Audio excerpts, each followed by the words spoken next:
Hello there, in this video I'm going to show you how to enable transparency in Blender using Eevee.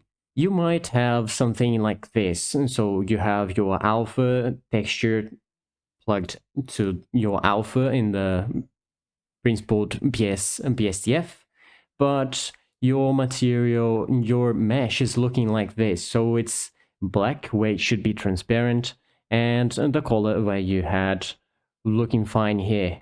But then this is not transparent at all, and we would have to take this black part out. In Eevee, it is not just like in Cycles that you get transparency out of the box. In Eevee, we actually have to enable it in the material. So for example, here I have this plant smart.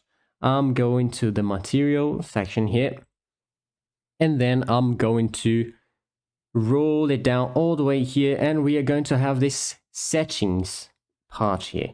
So when I open it, we are going to have this blend mode here set to opaque, and we have to change it to something different here. Normally I use alpha hashed, but you can use alpha clip, alpha hashed, alpha blend. Any of these are going to work. Alpha clip is going to clip above a certain threshold. Alpha hashed is going to work just fine. I'm not very sure of how it works, but normally I use this one. So when I click it, we can see that it already has the transparency going on here. But there's still a problem, which is the shadow.